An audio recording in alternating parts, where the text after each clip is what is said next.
পুলৱামাত যিদিনা বোমা বিস্ফোৰিত হৈছিল আৰু 6 বছৰ আগতে পুলৱামাত যিদিনা 300 কেজি RDXৰ বিস্ফোৰণত প্ৰায় 42 জন ভাৰতৰ CRPF জোৱান নিহত হৈছিল। সেইদিনাই মই কৈছিলো যে ইয়াত চৰকাৰৰ ষড়যন্ত্ৰ আছে আৰু ভাৰতবৰ্ষত এটা সাম্প্ৰদায়িক মেৰু বিভাজন কৰি 2019 লোকসভা নিৰ্বাচনত জয়লাভ কৰিবলৈ কেন্দ্ৰীয় চৰকাৰৰ ষড়যন্ত্ৰত পুলৱামা বিস্ফোৰণ হৈছে। আৰু সেইদিনাই মই কৈছিলো আৰু নিৰপেক্ষ তদন্ত বিচাৰিছিলো, কিন্তু দেখা গ'ল যে এই 6 বছৰত কেন্দ্ৰীয় চৰকাৰে পুলৱামাত হত্যাকাণ্ডৰ তেওঁলোকে তদন্ত নকৰিলে।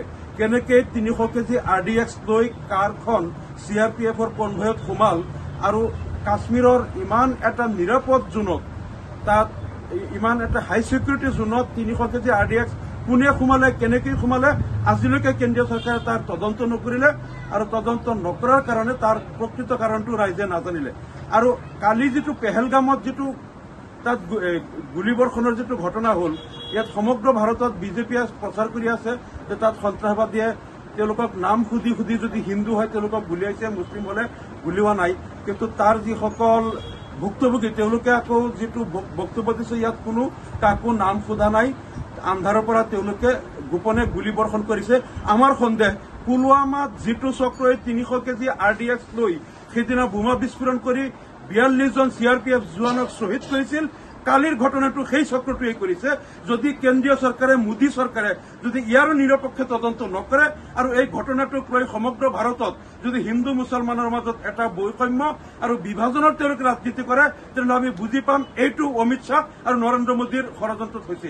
আমি আকৌ দাবী কৰিছো, পুলৱামাৰ যিদিনা বোমা বিস্ফোৰণ হৈছিল সেইদিনা আমি যেনেকৈ কৈছিলো ইয়াৰ নিৰপেক্ষ তদন্ত লাগে, আজিও আমি কৈছো পেহেলগামৰ এই ঘটনাৰ তদন্ত লাগে। যদি এই তদন্ত নকৰে আমি বুজি পাম অমিত শ্বাহ আৰু মোদীয়ে যিটো চক্ৰান্ত কৰি পুলৱামাত আগতে RDX বিস্ফোৰণ কৰিছিল, কালিও পেহেলগামৰ হত্যাকাণ্ডটো তেওঁলোকে কৰিছে বুলি আমি বুজি পাবলৈ বাধ্য হ'ম। কাৰণ জম্মু কাশ্মীৰৰ প্ৰাক্তন ৰাজ্যপাল SP মালিকে এই বিষয়টো লৈ কেন্দ্ৰীয় চৰকাৰক প্ৰকাশ্যে দোষাৰোপ কৰিছিল যে 300 কেজি RDX অমিত শ্বাহ আৰু নৰেন্দ্ৰ মোদীয়ে তাত আনিছিল আৰু তেওঁলোকৰ ছত্ৰছায়াত তাত বোমা বিস্ফোৰণ হৈছিল আৰু এইটো লৈ তেওঁলোকৰ বহুত বাক বিতণ্ড হৈছিল। আমাৰো সন্দেহ কাশ্মীৰত বাৰে বাৰে এই কেন্দ্ৰীয় চৰকাৰেই এই ঘটনাবিলাক কৰে যাতে সমগ্ৰ ভাৰতত মুছলমানৰ বিৰুদ্ধে তেওঁলোকে এটা হিংসা আৰু ঘৃণাৰ ভাৱ বিয়পাই দি যাতে তেওঁলোকে ৰাজনীতি কৰিব পাৰে, এইটো আমাৰ সন্দেহ। গতিকে আমি নিৰপেক্ষ তদন্ত দাবী কৰিছো। পুলৱামাত যিদিনা বোমা বিস্ফোৰিত হৈছিল আৰু 6 বছৰ আগতে পুলৱামাত যিদিনা 300 কেজি RDXৰ বিস্ফোৰণত প্ৰায় 42 জন ভাৰতৰ CRPF জোৱান নিহত হৈছিল। সেইদিনাই মই কৈছিলো যে ইয়াত চৰকাৰৰ ষড়যন্ত্ৰ আছে আৰু ভাৰতবৰ্ষত এটা সাম্প্ৰদায়িক মেৰু বিভাজন কৰি 2019 লোকসভা নিৰ্বাচনত জয়লাভ কৰিবলৈ কেন্দ্ৰীয় চৰকাৰৰ ষড়যন্ত্ৰত পুলৱামা বিস্ফোৰণ হৈছে।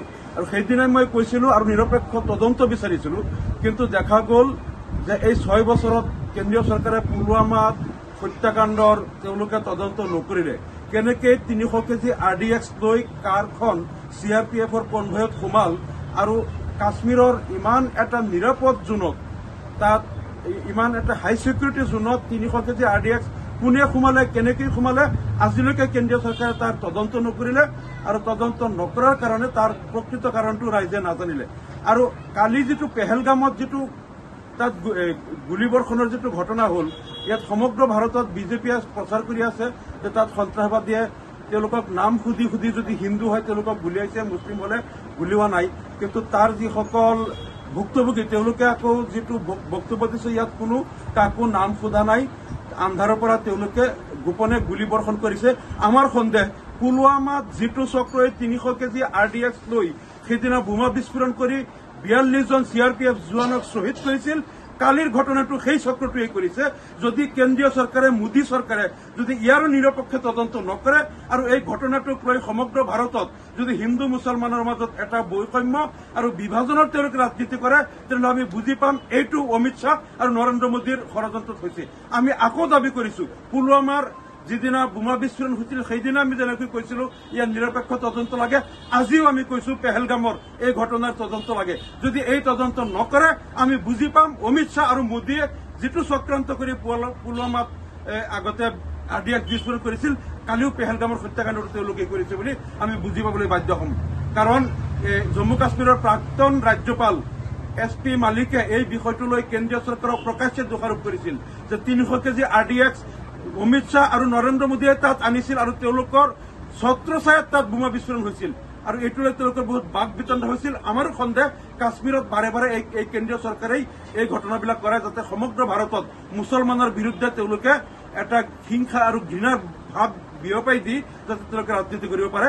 এইটো আমাৰ সন্দেহ, গতিকে আমি নিৰপেক্ষ তদন্ত দাবী কৰিছো। যিকোনো খবৰৰ বাবে যোগাযোগ কৰক 7099017330 লগতে 7099017110 নম্বৰত।